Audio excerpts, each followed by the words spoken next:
Dehumanization. The process of depriving a person or group of positive human qualities.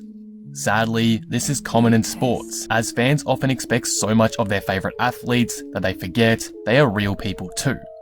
In the NBA, this is no different, but with players like Kevin Love and Demar Derozan coming forward about their mental health issues, progress within the NBA community is being made. Well, until recently it seems.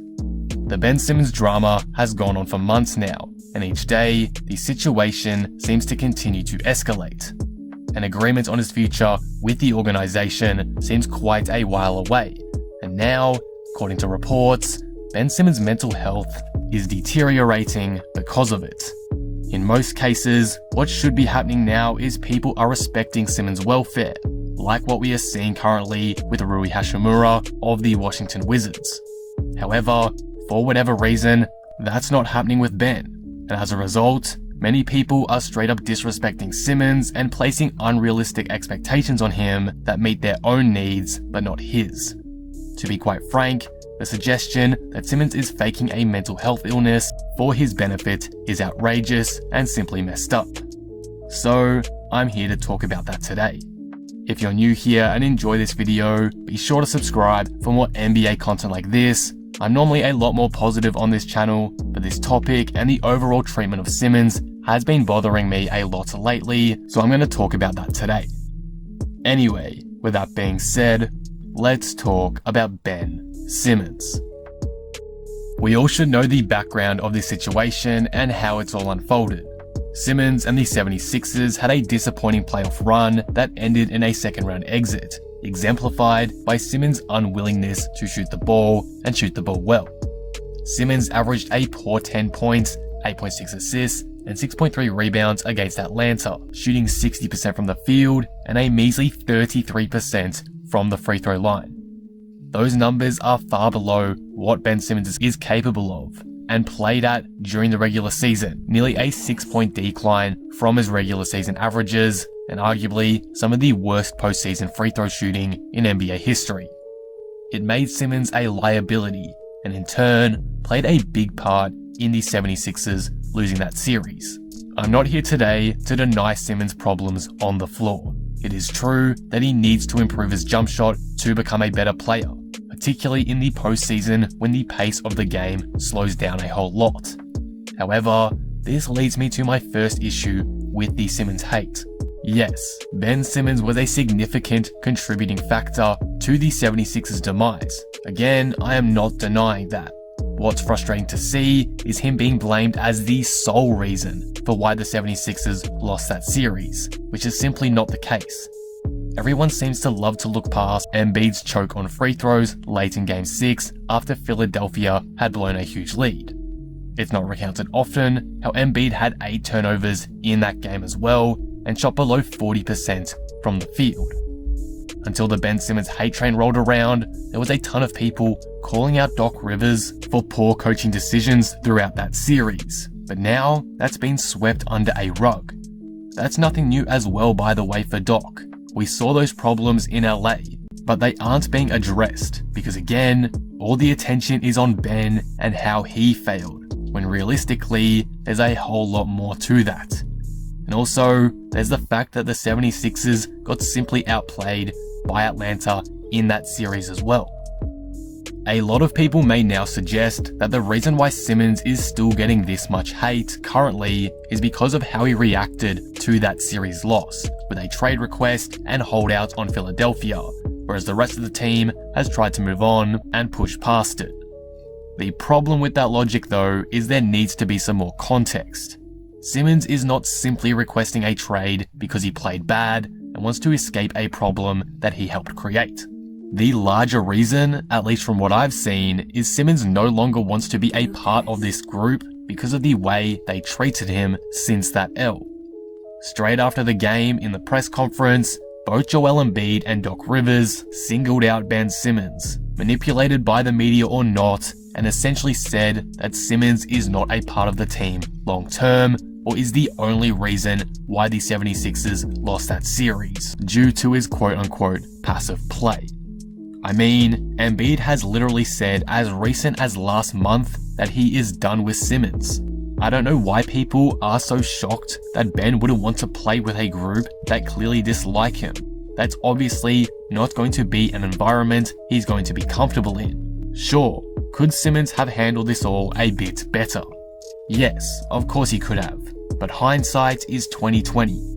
And I think with the way Simmons has been treated by the people he'd expect to have his back, he has every right to ask for a trade out.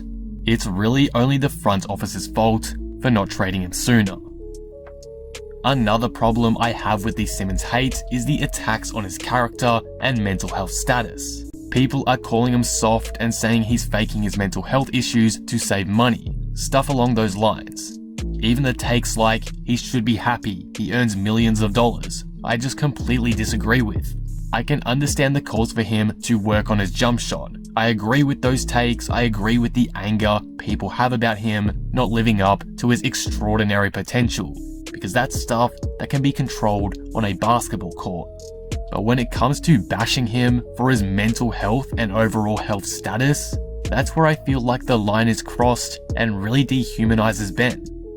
People love to advocate for players' mental health, but for whatever reason, those principles have not been applied to Simmons at all so far. There's literally zero evidence to suggest that Simmons is faking his mental health problems. So for people to continuously mock Ben, call him out for faking it for his own benefit and more, it's just plain disrespectful and messed up. You are not in the head of Ben Simmons, so you don't know how he is feeling. And should it really be a surprise at all that Ben is suffering from mental health issues currently?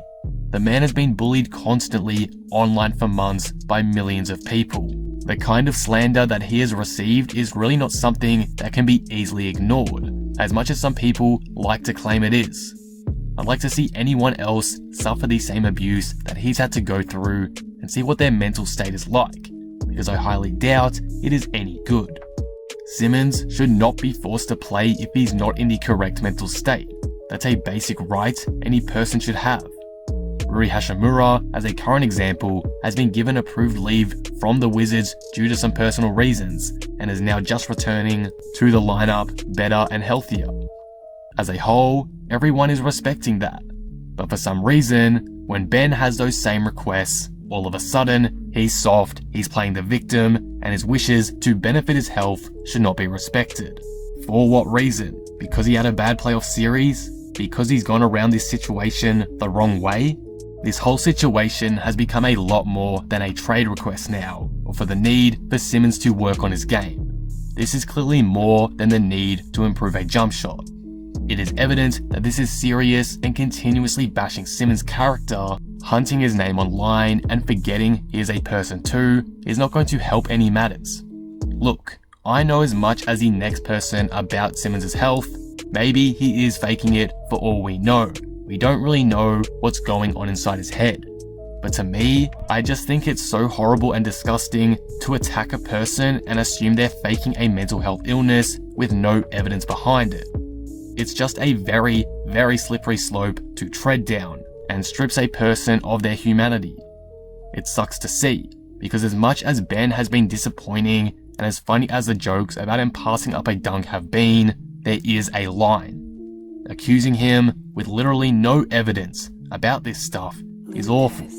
Again, I don't have a huge problem with the distaste towards how he performed in the playoffs. That's warranted. NBA stars are meant to have expectations. But obviously, people will react to that criticism and sometimes plain hate differently. And for Ben in this case, the situation seems to have affected his mental health. When it comes to that, people should back off a bit, rather than continuing the attacking nature. If we don't, we're moving backward on the progress made by Demar Derozan, Kevin Love, and the other leaders of the NBA community. There's not much else I can say here. This video really shouldn't apply to a lot of you, and again, I really do understand the frustration with Ben, especially if you're a Sixers fan. But in the end, mental health is a very sensitive subject, and to disrespect it is a terrible thing to do. Thanks for watching this video. Again, sorry it's a bit negative. I'll try to minimize these kinds of videos I make. If you are watching this and are struggling with mental health, I've linked some resources for you down below. I highly recommend using them. With that said though, I'll see you all in the next one. Peace.